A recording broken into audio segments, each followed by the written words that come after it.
The PvP event came and went and I had some thoughts about it. I enjoyed the event, interacting with my chat and having banter with other streamers. I had a good time. However, the changes from the last PvP event made the experience a lot less fun overall.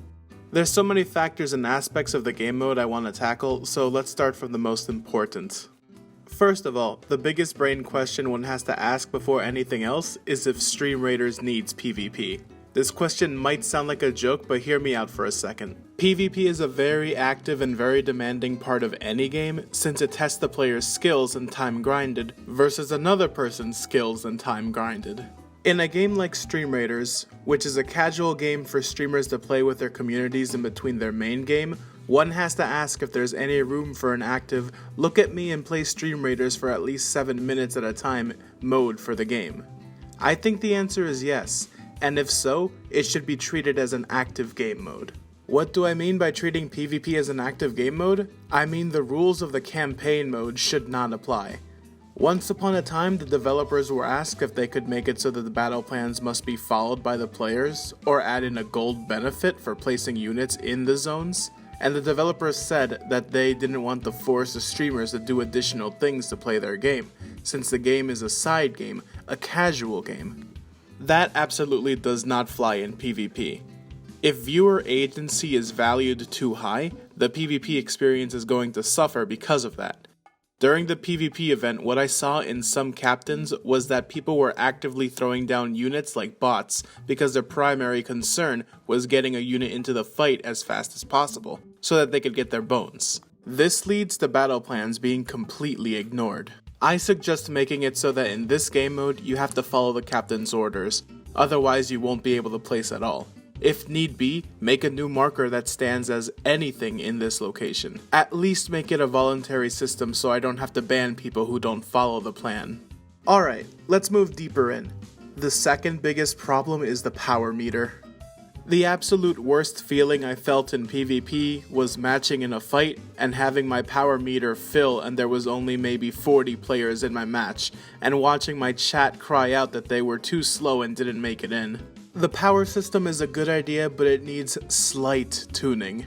In terms of power, one way to avoid mismatched fights percentage-wise is to allow players to put down one unit every minute or 30 seconds. This way, larger captains can put down 1 or 2 units, but smaller captains will be able to put down 4, 5, 6, etc.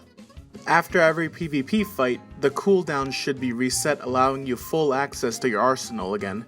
My reasoning for this is that each unit has a potential to shine in PvP, and letting us have full reign of all of them for every fight makes the game interesting and spontaneous. I know what you're thinking, but I really doubt that people will just spam Orc Slayers and Mages. If anything, specifically for legendaries, tune the power just a little bit more.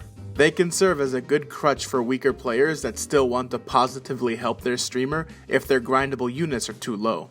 Alternatively, if that's too difficult, set up different leagues and have players be able to choose streamers of separate sized leagues, so all the big captains fight only big captains, small only small, etc.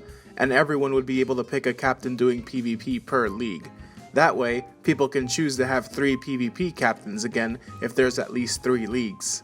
Or use a combination of these ideas, please. I don't want to feel guilty playing PvP because only some of my guys got access to our match. At the very least, there should be a button that an audience member can press to participate in the match if the power bar is full. That way, the person can participate even if they missed the placement in the period zerg. Keep in mind, make sure to only allow this in the first placement cycle. On a separate but unrelated note, the handicap system in the game is far too harsh, and in order to get a win streak now, the opponent would likely be needing to let you win. The added power or reduced power based on win or loss streak needs to be tuned hard, because right now, as far as the medium-large captain scene goes, it's nothing but win-loss, win-loss. This isn't active or engaging in the slightest, and even the first handicap makes the mode not fun. Okay now, rewards. The rewards for this event got buffed, but they didn't get buffed enough. You can reasonably expect 2 bones per average based on how the handicap system works now, so there's no queue times and we factor in fight times. You can afford a bone chest in a half an hour and be able to purchase the epic Berserker bone skin in 10 hours of non-stop play. I would say this sounds good, but the rewards roughly equal to 2 regular PvE chests with a chance of skins. If you don't care for the skins, the event is much less profitable than running regular PvE with slightly faster raids.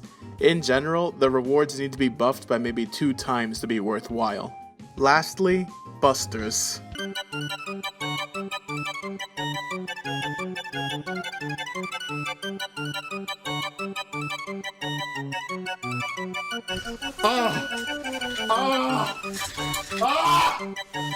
Oh my god! Stop!